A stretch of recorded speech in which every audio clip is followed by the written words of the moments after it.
Տիկին Բադալյան, նախ ես կուզեի անդրադառնայինք ձեր թեկնածության ներկայացման դրվագին, մենք չլսեցինք, որ ձեր գործընկեր Տարոն Չախոյանը նշեր ձեր կենսագրական տվյալներում, որ դուք աշխատել եք Երկիր մեդիա հեռուստաընկերությունում,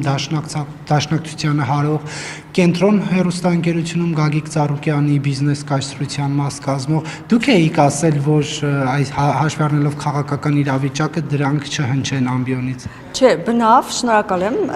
բնավ ես որևէ բան չի ասել, բայց հնարավորինս փորձել էի կենսագրությունը բեռնաթափել եւ ընդհանուր առմամբ ուղղակի նշել էի, որ 97-ից 2019 թվականներին աշխատել եմ ռադիոյում եւ հեռուստատեսությունում, որովհետեւ եթե ես սկսեի նշել բոլոր հեռուստաալիքներն ու բոլոր ռադիոկայանները ու այդ ոլորտի հետ կապված ամբողջ աշխատանքը, կարծում եմ բոլորը շատ հոգնած էին, շատ երկար կտևեր, միևնույն է դա գրված է եւ դա դրված է ազգային ժողովի կայքում, բայց առողջապահության հետ առանձնապես դա կապ չուներ եւ այդ մասով ես նպատակահարմար գտա ուղղակի մեկ բառով ասել, որ ռադիոյի եւ հեռուստատեսության աշխատակից եմ եղել։ Տիկին Բադալյան, բայց Տարոն Չախոյանը ձեր թեկնածությունը ներկայացնելու ժամանակ երբ հարցեր էին հողում կոնկրետ ոլորտային, նշում էր մենք այստեղ բժշկական կենտրոնի տնօրեն չենք ընտրում, այնինչ օրինակ բժշկական կենտրոնի տնօրենը շատ հանգիստ կարող է բժիշկ չլինել, կարող է լինել ֆինանսիստ, իրավաբան, ցանկացած մասնագիտություն, բայց ոչ օրինակ բժիշկ, բայց ձեր պարագայում կամ օրինակ գլխավոր բժշկի պարագայում պիտի լինի, պարտավոր է օրինակ լինել բժշկական մասնագիտություն։ Պարտավոր չէ, որևէ տեղ նման բան չկա գրված եւ նաեւ հիշելով նախկինում ովքեր են գլխավորել հանձնաժողովը, որևէ մեկը բժիշկ չի եղել եւ այս իմաստով, քանի որ հանձնաժողովի նախագահը հիմնականում համակարգում է հանձնաժողովի աշխատանքները, դրա համար օրենքում նման կետ գրված չէ, որ որևէ հանձնաժողովի նախագահ պարտավոր է լինել մասնագետ։ Բայց եթե մենք խոսում ենք մասնագիտական տեսանկյունից, բժիշկ լինելը էական ազդեցություն ազգային ժողովի ներքին այդ աշխատանքների վրա դերակատարում չի կարող ունենալ, բայց առողջապահության մասնագետ լինելը իհարկե ցանկալի է եւ այս իմաստով ես այս ընթացքում իհարկե հասցրել եմ այդ կրթությունը ստանալ եւ կարծում եմ, որ նաեւ երկու գումարումներում այդ հանձնաժողովում աշխատանքային փորձերը էլի տալիս է այդ հնարավորությունը։ Ասում եք, ես հասցրել եմ այդ կրթությունը ստանալ, նկատի ունեք, որ այդ հանձնաժողովի անդամ եք եղել եւ թրծվել եք, հա, այդպես այս նշանակում։ Չէ, ես դա չեմ նկատում, դա նկատի չունեմ, ես նկատի ունեմ, որ այդ ընթացքում ես նաեւ հասցրեցի ընդունվել եւ ավարտել Մխիթար Հերացու անվան պետական բժշկական համալսարանի բուժհաստատությունների կառավարում մագիստրոսական ծրագրի առողջապահության հետ այնքան էլ կապ չունի, կառավարումը մի քիչ։ Դե դրա համար եմ ասում, այ երբ որ առողջապահության կազմակերպիչ, այսինքն ինքը շատ ավելի օգնում է թե հիվանդանոցի տնօրեն լինելու հարցում, թե ընդհանրապես կազմակերպչական բայց երկրի առողջապահության կազմակերպիչն էլ իրավաբան է, այսինքն քաղաքացիական պայմանագրում ինչ մեթոդով են ընտրում առողջապահության ոլորտի առողջապահության ղեկավարությանը, այսինքն դուք պետք է շփվեք ոլորտի մասնագետների հետ, այդ թվում եւ նեղ մասնագետների հետ, բարձրացնեք իրենց խնդիրները, բայց դուք պատկերացում չունեք այդ մասնագիտությունների վերաբերյալ։ Նախ առաջին հերթին դուք չեք, որ կորոշեք, ես պատկերացում ունեմ, թե ես չունեմ, երկրորդը ինչ վերաբերում է առողջապահության նախարարին, եթե նկատի ունեք, բացի իրավաբան լինելուց, Տիկին Ավանեսյանը ավարտել է նաև ամերիկյան համալսարանի առողջապահության կազմակերպիչ ֆակուլտետը, մագիստրատուրան եւ կարծում եմ որոշել դուք չունեք համապատասխան գիտելիքները, նեղ մասնագիտական գիտելիքներ, թե պիտի լինեմ, ասենք թոքաբան եւ այլն, ես կարծում եմ, որ բավականին երկար բացատրեցի, որ առողջապահության հանձնաժողովի նախագահ համակարգում է առողջապահության հանձնաժողովի անդամների աշխատանքը կազմակերպում է նիստեր եւ դրա համար օրինակ թոքաբան լինելու անհրաժեշտություն չկա։ Այդ դեպքում ինչի օրինակ ընդդիմադիր թեկնածուների հետ կապված դուք շատ խիստ ոլորտային հարցեր եք տալիս։ Գուցե իրենք էլ կարող են կազմակերպիչ լինել, բայց այդ ոլորտում խորացած չլինել։ Համաձայն եմ եւ եթե դուք լսել եք իմ ընտրության վերաբերյալ քննարկումները, տեսել եք, որ ամբողջությամբ բացառապես ոլորտային հարցեր են եղել, ինչի համար ես շատ ուրախ եմ եւ շատ շնորհակալ մեր ընդդիմությանը, որը նույն տարբերակով էլ մեզ ոլորտային առումով քրքրել է եւ կարծում եմ, որ սա լավագույն տարբերակն է ցանկացած ոլորտ, որի համար դու պատասխանատվություն ես վերցնում, այդ ոլորտը որոշակիորեն այսպես ավելի մաքսիմալ օգտակար լինելու այդ ոլորտում եւ միայն մենք չենք, որ ոլորտային հարցեր ենք տալիս, եթե չեք դիտել առաջարկում։ Քննարկման օրինակ խմբակցության քննարկվել արդյոք ընդդիմադիր տեխնացուների ոլորտային պատրաստվածությունը, այսինքն ինչքանով են նրանք պատրաստ այդ ոլորտը ղեկավարելու ազգային ժողովի մակարդակով, թե ոչ թե այլ հարցերի շրջանակ է եղել։ Չէ, իհարկե ոլորտային առումով եւս քննարկումներ եղել են եւ բոլոր տեխնացուների վերաբերյալ մենք հնարավորինս, ինչպես որ մեր տեխնացուների վերաբերյալ ենք նախնական, որ մինչեւ որոշելով կլինի տեխնացու ամենայն մանրամասնությամբ քննարկում, նույն տարբերակով էլ եղել է նաև ընդդիմության ներկայացուցիչների վերաբերյալ եւ մասնագիտական եւ նաև մասնագիտությունից անդին։ Դուք ոլորտային առումով բոլորը շատ լավ եք ընտրվեցիք, ընդդիմադիրները վատ էին։ Բացարձակ նման բան չի եղել, Կրթություն ունի երկար տարի։ Ես կարծում եմ, որ այո, շատ լավ տեխնացուներ էր առաջադրել ուժեղ Հայաստան խմբակցությունը եւ շարունակում է շատ լավ տեխնացուներ առաջադրել։ Տիկին Բադալյան, առողջապահության այդ համընդանուր ապահովագրության վճարների հետ կապված այսպիսի խնդիր են բարձրաձայնում քաղաքացիները։ Քաղաքացին, որ օրինակ աշխատում է եւ գործատուն վճարում է այդ գումարը եւ պլյուս ունի ԱԾ 129,000 դրամ ինքն է վճարում, հետո պետությունը վերադարձնում է միայն գործատուի տված դա, որը կազմում է 56,000 դրամ, որովհետեւ այնտեղ գործատուի հետ պետությունը սուբսիդավորում է։ Հիմա ստացվում է, որ այդ քաղաքացիները 129,000 դրամից ավել են վճարում, որովհետեւ այն մի 129,000 դրամը ամբողջությամբ հետ չեն ստանում։ Այս խնդրի հետ կապված առաջիկայում հնարավոր է ինչ-որ լուծում լինի։ Այո, այս խնդրի հետ կապված քննարկումները այս պահին էլ ընթանում են եւ եթե հիշում եք նախորդ փուլում էլ երբ որ արդեն մենք ԱԾ-ները եւս այդ 120,000 դրամներով ներգրավեցին եւ դարձան առողջության ապահովագրության շահառու, այնտեղ էլի խնդիրներ կար, որովհետեւ ԱԾ-ն միանգամից պիտի վճարեր այդ գումարը, այն դեպքում երբ որ մյուս աշխատողները ամսական էին վճարում, այդ խնդիրն էլ լուծվեց եւ հնդածս երբ որ խնդիրներ են առաջանում, մենք փորձում ենք դրանք կարգավորել։ Այնտեղ համակարգում մի քիչ բարդություն կար, որովհետեւ այո, սկզբում բողոքի ալիք բարձրացրեց նաեւ դա, որ երկու աշխատատեղից միանգամից վճարվում է հիմնադրամ, հետո հիմնադրամը հետ է վերադարձնում երկրորդ աշխատատեղից վճարված գումարը եւ այլն, բայց տեխնիկապես այս կեսն է վերադարձվելու մասը իհարկե ամենայն մանրամասնությամբ պիտի քննարկվի եւ մենք առաջիկայում այո, մենք աշխատանքային քննարկում պիտի անենք առաջիկայում բոլոր այդ ֆինանսական եթե մտահոգություն կամ եթե որևէ խախտում կամ որևէ խնդիր է առաջացել, ամենայն մանրամասնությամբ պիտի քննարկենք։ Տեսեք, նաև ձեր հանձնաժողովը շատ ուղիղ չէ, բայց որոշակի առումով առնչություն ունենալու նաև սոցիալական ոլորտի հետ, համագործակցություն, հարաբերություններ պետք է լինեն նաև աշխատանքի եւ սոցիալական հարցերի նախարարի հետ։ Ձեր եւ Արսեն Թորոսյանի հարաբերությունները կարծես թե այդքան էլ հարթ չեն, հնարավոր շատ հարթ են մեր հարաբերությունները։ Այն ժամանակ հիշում եք ստորիեր արեք, գրել եք, շնչում է, չի շնչում։ Դրանից հետո Նախ ես կարծում եմ անձնական որևէ լարվածություն երբևէ չի եղել, կարծում եմ այս մասին պետք է անպայման խոսել, եղել է շատ սուր քննադատություն, փոխադարձ, հա, երկու կողմն էլ իրար փոխադարձ քննադատում էին, բայց ես դրան շատ դրական եմ վերաբերվում իրականում, որովհետև երբ որ ընդդիմությունը մեզ չի քննադատում, մենք հավանականությունը, որ կլճանանք կամ այսպես իրար գովալով միայն եւ միայն դրական այսպես քննարկելով որևէ դրանից չի շահում որևէ մեկը եւ այդ պատասխանատվությունը կարծես այն սկզբնական շրջանում բոլորս վերցրել էինք մեր վրա, փոխադարձ բոլորը իրար քննադատում էին, քննարկում էին եւ այլն։ Այսօր համենայն դեպս ես շատ լիահույս եմ, որ մենք ունենք ընդդիմություն, որը պատրաստ է թեմատիկ քննադատություն։ Ես չգիտեմ սա ինչ որքան կտևի,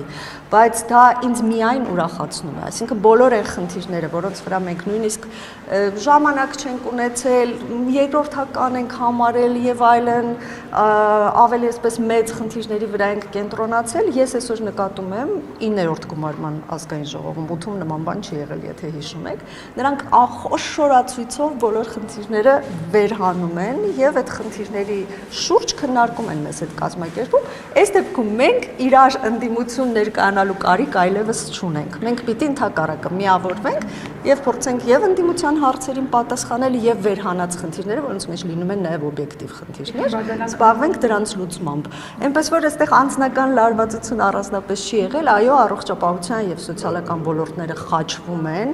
եւ շատ տեղերում դրանք այսպես շատ նույն գծի մեջ են գնում եւ առանց համագործակցության դա հնարավոր չի լինի լուծել։ Մադանյան, քանի որ գործընկերս նշեց ձեր կենսագրական այն դրվագը եւ որ դուք աշխատել եք կենտրոն հեռուստաընկերությունում, ես կուզենայի Երկիր մեդիայի պահը ես։ Ես հպարտանում եմ այդ դրվագներով, ես բնավ չունեմ խնդիր, օրինակ ինձ շատ ավելի ցավացրել է, երբ որ ես տեսել եմ, որ 19-20 հատկապես թվականից հետո օրինակ կենտրոն հեռուստաընկերությունը ինձ հետ կապված ամբողջ այդ տեսագրությունը հնարավորինս ամեն տեղից ջնջել է։ Այսինքն ես որևէ դեպքում չունեմ այդ խնդիրը եւ ես չեմ հարցրել անկեղծ դեմ քվեարկել եք, կարող է դա ցես ինչ-որ բան չեմ կանձեռնամխելությունից զրկելու։ Չեմ կարծում, բայց ես նաև կարծում եմ, որ տեսեք, ուրեմն խմբակցության որոշումները անկախ քո կամքից եւ քո մոտեցումներից ենթակա են կատարման առանց շեղման, այսինքն մենք ցանկացած հարցի վերաբերյալ շատ բուռն քննարկումներ ենք ունենում, նույնիսկ ընդդիմության առաջադրած տեխնացուների վերաբերյալ շատ բուռն քննարկումներ ենք ունենում, նույնիսկ կարող է դրանք լինել բարձր տոներով, բայց անկախ նրանից դու ինչ վերաբերմունք ունես հարցին, եթե խմբակցությունը քվեարկությամբ մեծամասնությամբ որոշում է ընդունել, դու պարտավոր ես դրա կատարմանը եւ հետեւաբար ժամանակ դեմ եք եղել։ Ես անկեղծ ասած չեմ հիշում, դուք շատ հին պատմություն եք անել եւ դրա կարիքն էլ չկա եւ ես կարծում եմ, որ քաղաքականությունը այնուամենայնիվ այլ ոլորտների հետ այսպես ինչ որ խառնելու կարիք չկա այս դեպքում, որովհետև յուրաքանչյուր մարդ ունի անցած ճանապարհ եւ յուրաքանչյուր կազմակերպություն ունի անցած ճանապարհ եւ ես էլ քիչ դերակատարում չեմ ունեցել կենտրոն հեռուստաընկերության կյանքում, նրանք էլ քիչ դերակատարում չեն ունեցել իմ կյանքում եւ ես կուզենայի, որ այդ ոլորտը եւ այդ փուլը մնար այնպիսին, ինչպիսին, որ ինքը կար։ Ասածս այն է, որ ես խնդրում եմ, որ Գագիկ Ծառուկյանը պետք է շատ վաղուց նստած լինի։ Դուք եք կարծում, որ ինքը շատ վաղուց դեռ պետք է բանտում հայտնված լինի։ Ես կարծում եմ, որ մենք ունենք այսպիսի շատ նուրբ իրավիճակ։ Եթե մենք վերցրել ենք մեզ վրա առաքելություն, որ Հայաստանի Հանրապետությունում պիտի լինի օրենքի գերակայություն, իսկ մենք այդ առաքելությունը մեզ վրա վերցրել ենք բոլոր դեպքերում, եւ այդ ճանապարհը շատ ցավոտ է լինելու, շատ ցավոտ մեզ համար, շատ ցավոտ բոլորի համար, բայց այլ տարբերակ չկա եւ օրենքի գերակայությունը պիտի անպայման լինի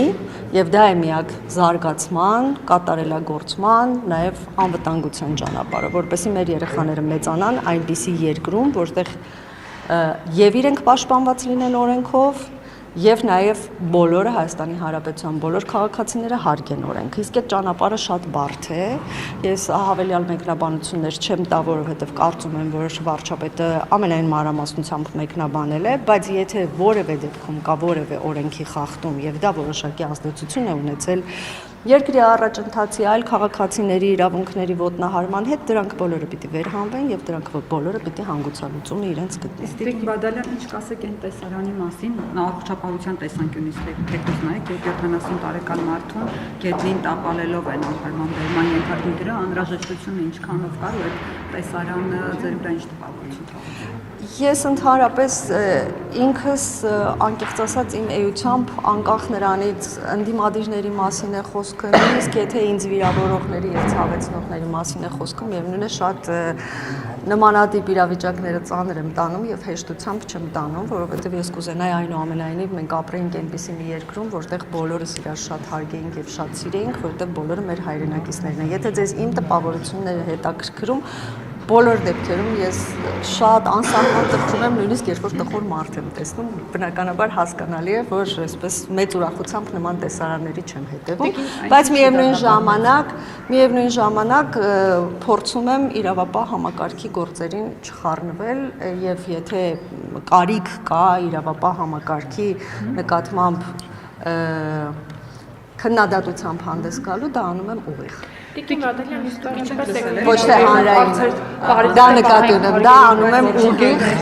անում եմ ուղիղ, որովհետև հանրային, տեսեք, Ինչ եւ դրանից ինչ է փոխվելու հանրային։ Ուղղակի ինչ որ մի քանի հոգի պիտի ասի վայ, կեցես, ինչ լավ է դու դատապարտեցիր, ես անեմ այլ ճանապարհ, իրավապահ համակարգի կարողացան հանրությունը, չնայած որ Նիկոլ Փաշինյանն էլ ազդակներ էր տվել, որ չափազանցված է եղել այդ գործողությունները, անչափահաս դստերը զրկել մոր հետ հանդիպան, բայց տեսեք, նույն Արեգնաս Մանուկյանի դեպքում մենք չենք նիսեմ ասում հասարակության դերը, ես շատ ուրախ եմ, որ հասարակությունը բարձրացնում է խնդիրներ, իրոք շատ ուրախ եմ դրա համար, որովհետև կարծես թե հույս է ներշնչում, որ մենք աստիճանաբար անձնական թիրախավորումներից կգնանք լուրջ քննադատության, դաշտից քննադատելու բան այնքան շատ կա։ Իրոք պետք է կենտրոնանալ այդ քննադատությունների վրա, եթե դու ուզում ես որևէ հանրությանը օգուտ տալ, ինչ վերաբերում է Տիկին Արեգնաս Մանուկյանին, ապա ես կարծում եմ, որ մեր խմբակցության շատ պատգամավորներ եւ հատկապես կանայք այդ հարցով էլի առանց հանրային հնչեղության կամ հանրային ցույց տալու այս ընթացքում բավականին շատ աշխատանք է։ Քննադատում եք, որ քաղաքական նպատակահարմարությունից ելնելով ուշհաստատության աշխատակցին, որը նաև վարիչ էր, եւ նաև նեղ մասնագետ էր, հեռացնում են աշխատանքից։ Դուք օրինակ այս բանին եկեք չանձնավորենք։ Հիմա այս բանը մի վարքյան խնդրում եմ ինչ որ բան եմ ես բաց թողել։ Բայց դուք կոնկրետ դրան ինչպես եք վերաբերում, քաղաքական նպատակահարմարությունից ելնելով ազատում են, ասում են կարիքը չկա, բաժինը պահում են, բայց բաժնի ներողություն, սա ձեր մեկնաբանությունն է եւ ես մանրամասն, եթե դուք ինձ կոնկրետ ասեք, ունեցած Նիկոլ Փաշինյանի Նիկոլ Փաշինյանի եւ